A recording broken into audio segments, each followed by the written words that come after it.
Hey everyone, welcome to another video on Snak Games.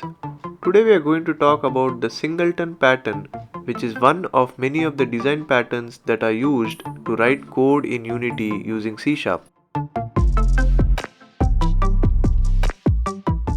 Now as you all know, the C# code that we write for Unity basically comprises of different classes.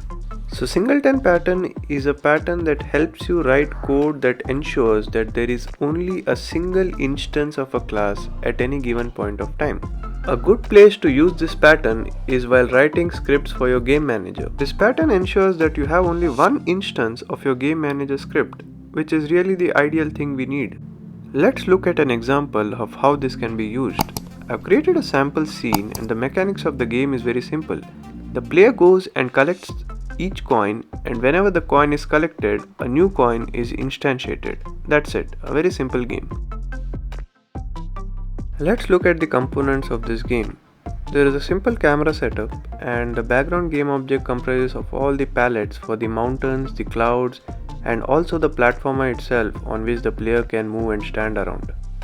Next up, we have the character game object, and there's nothing special in here as well. A couple of box colliders, rigid bodies, and an animator component for the animation. The player controller for the player movement as well. Nothing related to Singleton in this case. The next couple of game objects are important for this example. We have the GameManager object, which is just an empty object, but it has a component of a GameManager script. This script is going to apply the Singleton pattern. The script also has a reference for the prefab, that is the coin prefab, which will be collected by the player in the game.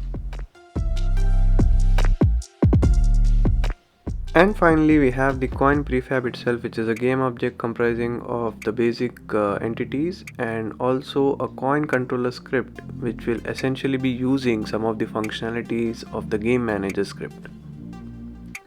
So all in all, we really need to focus just on two scripts, that is the GameManager and the coin controller.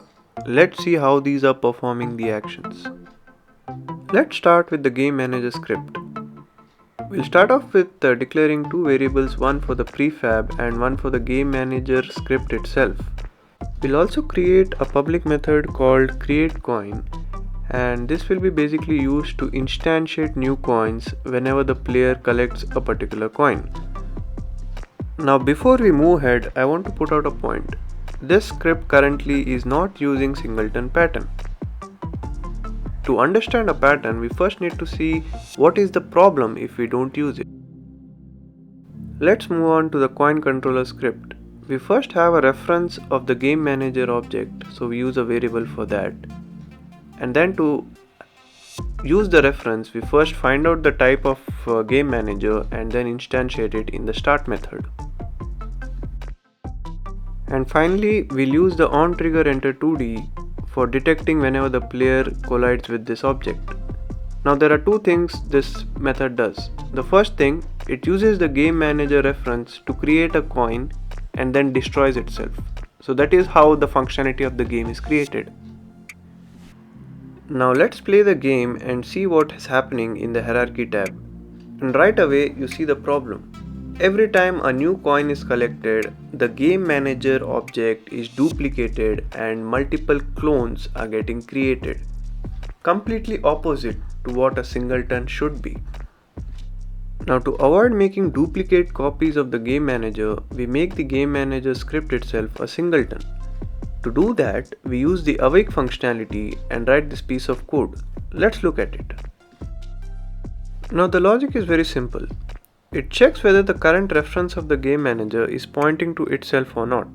If it isn't, it will first destroy itself and then again refer it back. There's one last thing missing. Remember our coin prefab which we are using it, the reference? Now what we need to do is mention it as current.coin, because now all your instances will be pointing from your static GameManager reference current.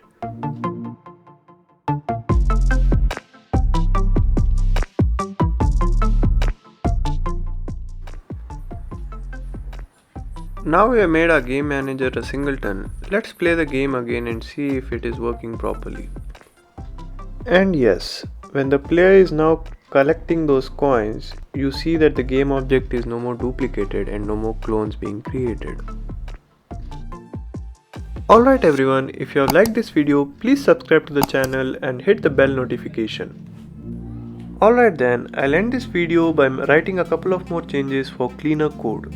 Thanks everyone for watching, see you in my next video.